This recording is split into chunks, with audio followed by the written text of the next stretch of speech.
Sob, di episode kali ini gue dapet request dari temen gue, anak basket juga. Dia pengen nanya, kayak menurut gue, kenapa sih mayoritas orang tua Indonesia itu kayak nge-push lo nikah, nge-pressure lo untuk nikah di umur-umur yang ya lo tau lah, kalau misalkan kalau cowok itu di umur 29, 28, 30-an tuh udah di-push nikah. Apalagi kalau perempuan yang paling kesian, kayak dari umur 25 kali ya, dari umur 25 ya udah disuruh untuk buru-buru gitu. Apalagi kalau belum pacar umur 25 disuruh nikah buru-buru gitu yang kayak. Nah, sementara orang tua di Eropa mungkin, atau di Amerika, atau di yang waktu gue tempat tinggal gue selama 3,5 tahun di Afrika, enggak gitu loh. Mungkin ada, ini gue ngomongin secara mayoritas ya, nggak gue bilang semua total. Kenapa sih orang-orang dengan budaya barat, katakanlah, itu tuh tidak terlalu mementingkan, bukan tidak terlalu mementingkan sih, cuman yang kayak ya udah biarin anak-anaknya nyari sendiri, biarkan anak-anaknya kalau udah siap ya siap, kalau mau nikah ya silahkan. Nah, intinya kan memang budayanya berbeda, ya gak sih? Kita budaya timur, budaya barat. Nah, budaya timur aja itu lebih ke arah gini, kayak kita misalkan gini, SMA deh, kita kelar SMA, kita biasanya itu langsung ke kuliah, right? Kuliah di sini kita tinggal masih sama orang tua atau kadang-kadang ngekos gitu ya. Cuman ada banyak yang tinggal di rumah orang tua. Gue contoh salah satunya, gue masih tinggal di rumah orang tua. Dan kalau di luar kuliah itu pasti lu masuk ke antara kayak dorm gitu kan, apa asrama gitu ya. Maksud gue yang sudah disediakan sama tempat kuliahnya. Dan juga atau dia ya nyari, enggak sih, kebanyakan sih dorm sih. Nah, kalau dia begitu udah kerja, mereka pasti akan cari apartemen sendiri. Jadi budaya barat sama budaya timur memang jauh berbeda, karena dari lepas SMA mereka disuruh untuk mandiri. Sementara di budaya timur itu masih secara mayoritas itu kalau bisa tinggal di rumah orang tua, kenapa enggak? Karena menghemat biaya lah, kurang lebih seperti itu. Ya kan? Jadi bahkan setelah menikah, dan gue adalah contoh salah satunya gitu loh. Gue setelah menikah gue masih di rumah orang tua. Dan ya karena society dan memang budayanya begitu. Jadi ya biasa aja. Cuman kalau di luar mereka harus move out. Mereka harus cabut, cari apartemen sendiri, cari kos-kosan sendiri di sana gitu ya. Gue nggak tahu tuh RT RW-nya kos-kosannya di sana berapa. Cuman ya harus mandiri gitu loh. Bahkan ada kayak misalkan kalau ada cewek lagi, gue lagi dekat sama cowok satu pasangan ini, dan kalau ceweknya tahu ternyata cowoknya masih tinggal di rumah orang tua tuh kayak ilfil. Dan itu banyak gitu loh. Dan mengenai hubungan, mereka biasa gini, kalau misalkan mereka di luar sana ya, di barat ya, di barat itu biasanya kalau mereka sudah dekat, mereka sudah untuk bilang mau serius, nah biasanya mereka itu move in, tinggal bareng dulu, ya kan? Kalau di sini enggak. Kalau di sini ya udah ketemu setiap minggu, misalkan Sabtu Minggu, kadang-kadang mungkin Sabtu doang. Ada pasangan di luar sana yang cuma ketemu Sabtu doang, karena mereka sama-sama sibuk. Nah, ketemu Sabtu doang, dan ketemunya tuh biasanya kayak ya udah jemput, nonton, makan, paling jalan-jalan bentar dan anterin pulang. Dan itu diulangi terus gitu. Dan menurut gua itu sangat tidak cukup untuk mengenal satu sama lain. Kenapa gue bisa bilang begitu? Karena kita ambil contohnya dari yang versi barat ini gitu. Yang versi budaya barat, mereka move in ya, mereka akan ketemu itu setiap hari. walaupun gak setiap pagi, setiap siang, setiap sore, setiap malam, cuman pak ya pasti katakanlah cowoknya kerja, ceweknya juga kerja, ya kan, mereka pulang sore ke malam, terus ketemu, nah mereka tidur bareng di apartemen itu, pasti gitu loh. Kita nggak usah ngomongin seks deh, kita nggak usah ngomongin hubungan intim, kita hanya ngomongin seberapa banyak kuantitas dan kualitas lo ketemu sama pasangan lo. Kalau lo tinggal bareng, lo kan tahu gimana cara dia memperlakukan lo. Kalau lo lapar, dia akan masak atau mesen aja, right? Kalau dia boker misalkan, apakah kadang-kadang lupa disiram? Karena gue juga kadang-kadang lupa disiram, dimarahin mulu gue sama bini gue. Dan misalkan kalau baju kotor itu ditaruh mana gitu kan, kalau mau keluar AC-nya dimatiin atau enggak.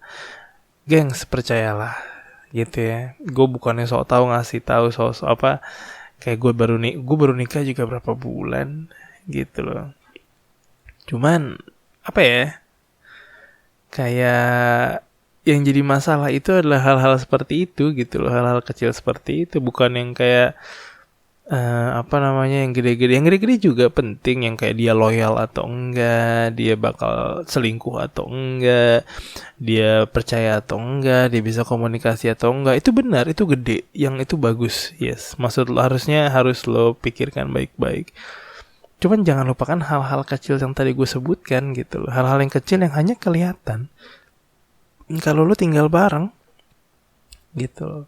Gue selalu bilang ini, kayak kalau mengenai hubungan, kita orang timur itu biasanya beli kucing dalam karung gitu loh, dan berharap kalau kucingnya itu bagus. Cuy, lo gak akan kenal total 100% orang kalau lo belum tinggal bareng sama dia gitu loh. Dan itu kenapa gue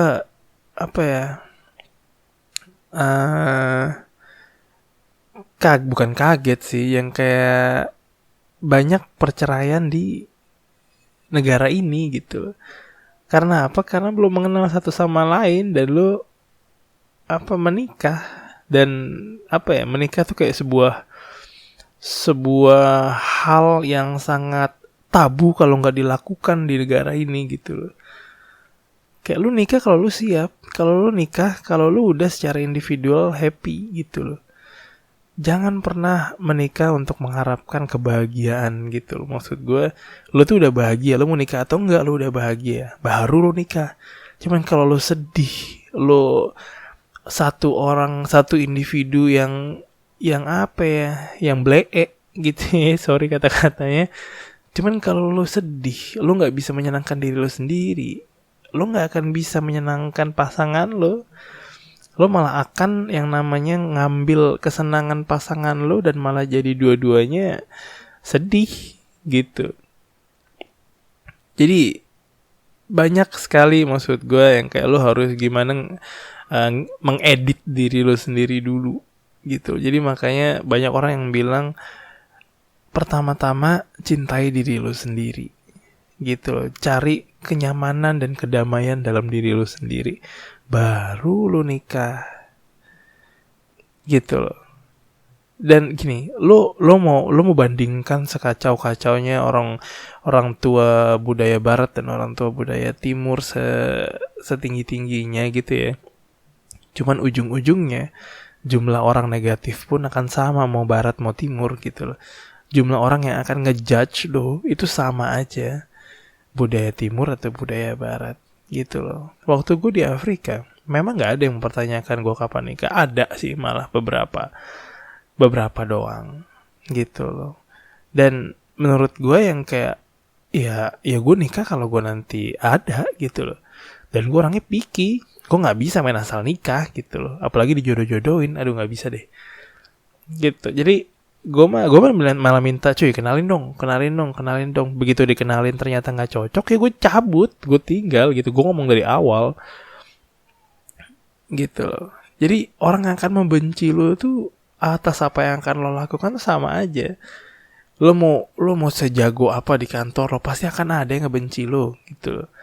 Lo mau charitable dan lo datang ke tempat panti jompo setiap hari, lo ngasih makan setiap jam, lo memberikan sumbangan apapun gitu ya, lo kan tetap ada yang benci, lo tetap ada yang berusaha untuk sok ngatur lo. Contoh terbaik itu adalah LeBron James. Kalau bagian kalian nggak tahu LeBron James itu siapa, dia adalah salah satu pemain basket yang sangat terkenal gitu loh, yang main di Los Angeles Lakers. Nah, di luar pekerjaan dia sebagai atlet, ya, dia itu salah satu manusia yang sangat membantu lingkungan di sekitarnya ya, gue bilang ya. Kayak dia bikin sekolah, dia nyumbang kayak puluhan juta dolar ke charity. Ada 5 charity yang gue baca yang lumayan gede, gitu ya. Jadi kayak, dan dia juga nggak pernah selingkuh sama istrinya yang juga teman sekolahnya waktu SMA kalau nggak salah. Dan bahkan setelah semuanya itu, ya kan, dia mempunyai tiga anak kalau nggak salah, dan dia jadi seorang ayah yang luar biasa. Dan bahkan waktu dia tumbuh, waktu mau dia gede, bahkan dia nggak punya panutan ayah kayak gimana tuh dia nggak tahu. Cuman dia bisa bikin dirinya sendiri itu jadi ayah yang luar biasa buat anak-anaknya. Dan bahkan setelah semua itu, dia itu adalah salah satu orang yang paling dibenci di dunia ini. Kenapa? Cuman karena pekerjaannya. Gitu loh. Lo gak bisa menyenangi semua orang gitu. Yang lo bisa adalah menyenangkan diri lo sendiri. Tapi jangan pernah lo menghancurkan atau melukai orang lain. Dalam artian yang egois gitu loh.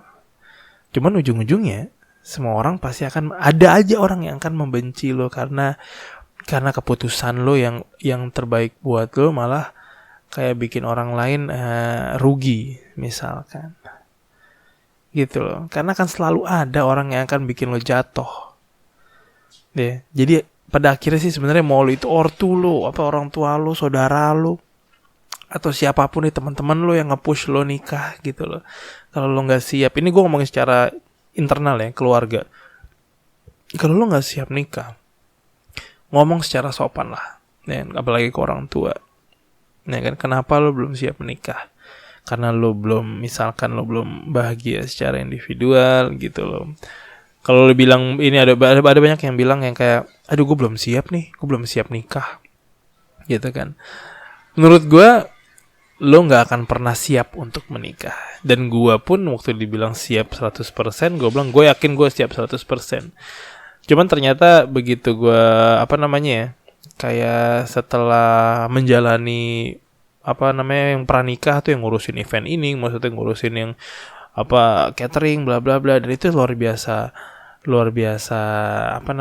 menguras tenaga gitu loh, mental juga. Dan itu gue nggak pernah disiapkan untuk itu gitu. Jadi kalau bilang siap atau nggak siap, hajar aja gitu. Kalau memang lu udah yakin lu menikah gitu, pastikan itu dulu. Jadi jelasin dulu lah ke orang tua atau ke saudara dekat kalian kenapa kalian belum bisa menikah gitu. Kalau mereka keluarga, sekali lagi. Cuman kalau mereka orang lain, udahlah. Yang deket sama lu juga kagak dan nyuruh lo nikah. Apalagi kayak teman kantor deh, baru kenal 6 bulan. Terus yang kayak, kenapa kamu belum nikah? Aduh, cewek cantik kok belum nikah gitu kan. Sini mbak kenalin gitu kan. Udahlah.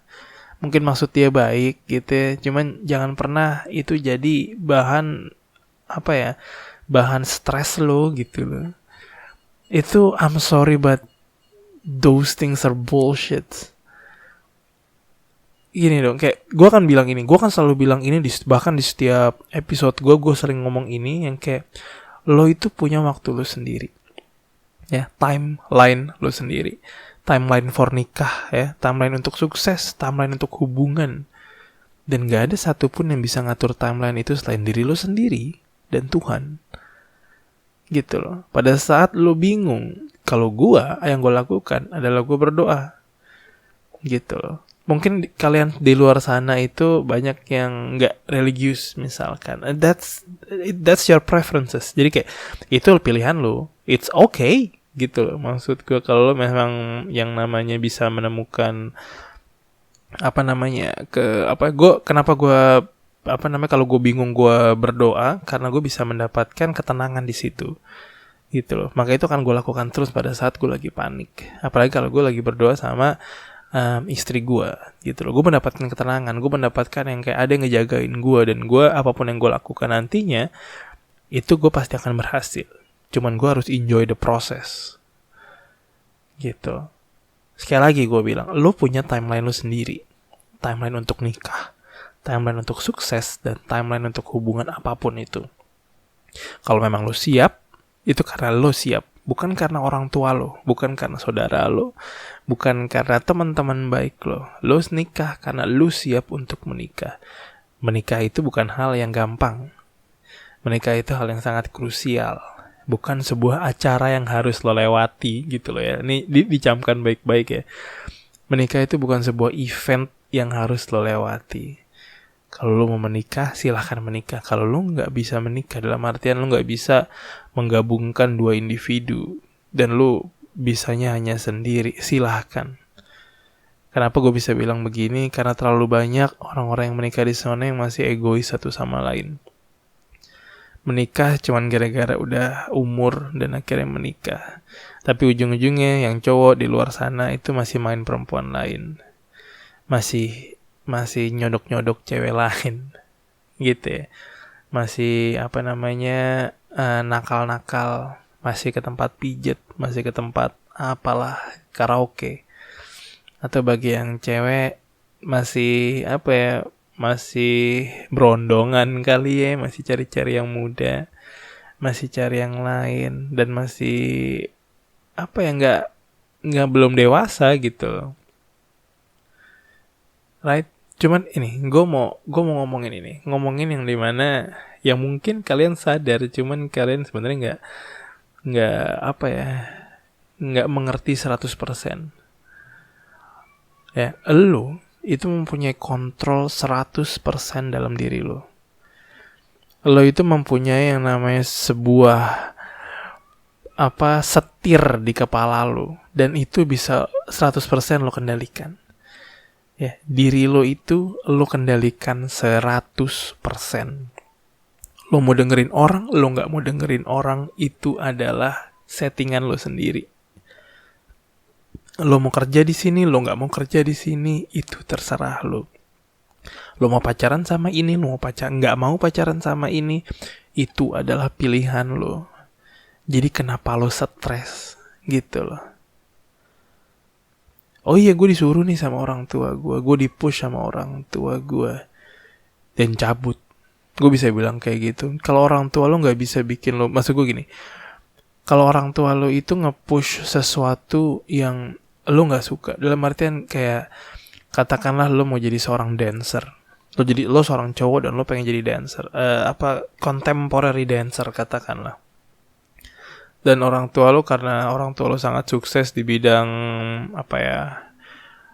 arsitek misalkan, right? Dan orang tua lo pengen lo jadi seorang arsitek yang luar biasa, cuman passion lo itu ada di dance gitu, dan orang tua lo sama sekali yang kayak, papa nggak mau ya kalau kamu selain arsitek gitu-gitu. Nah itu tuh menurut gue adalah, tapi lo mesti tahu benar ya, lo mesti tahu benar kalau itu adalah passion lo, dance. Dan dance itu membuat lo happy, dance itu membuat lo terbakar, dance itu membuat lo kayak ada arti hidup. Dan kalau lo bisa merasakan itu adalah passion lo cabut gitu loh. Dan buktikan ke orang tua lo kalau lo bisa sukses di dunia dance, dan lo bisa senang di dunia dance gitu loh. Again, 100% kendali atas diri lo sendiri. Cuman yang gak mau dipikiran orang adalah itu sulit memang gitu loh. Cabut untuk lo hidup sendiri atas biaya sendiri, itu sangat sulit. Dan untuk untuk benar-benar yang kayak gue mau ini, gue gak mau tahu, ya itu sangat sulit. Itu nggak biasa dilakukan gitu loh. Gue punya teman yang dia itu passionnya ngejahit, dan dia kemarin barusan ngobrol sama gue yang kayak, gue tuh takut banget untuk mulai gitu loh. Gue tuh takut banget untuk mulai, dan Dan gue takut kalau jahitan gue itu nanti dijudge orang apa gimana. Dan itu sangat normal gitu loh. Itu normal, luar biasa normal. Dan gue pernah merasakan itu juga. Gimana kalau gue bikin podcast gue jelek? Gimana kalau gue bikin podcast ternyata hancur? Gimana kalau gue bukan bikin YouTube ternyata gak ada yang nonton? Gimana kalau gue kerja tapi dimarahin sama bos? Gimana kalau gue bikin makanan ternyata istri gue gak suka? Semua ada ketakutannya masing-masing gitu loh. Cuman kalau lu gak mulai, lo gak akan tahu yang namanya kelemahan lo itu di mana. Kalau lu bisa ngejahit, dan ada orang yang bisa bilang yang kayak, cuy, jahitan lu jelek nih di sini nih, berantakan. Itu adalah sebuah pelajaran yang harus lo ambil. Jadi lu nggak jadi berantakan lagi di situ, dan lo akan lebih step by step akan jauh lebih baik gitu loh. Kayak kegagalan itu malah yang harus lo tunggu. Apapun itu gitu loh. Lo nggak bisa masak, misalkan lo masakin buat istri lo pertama kalinya ternyata bilang nggak enak. Kenapa bisa nggak enak? Gitu.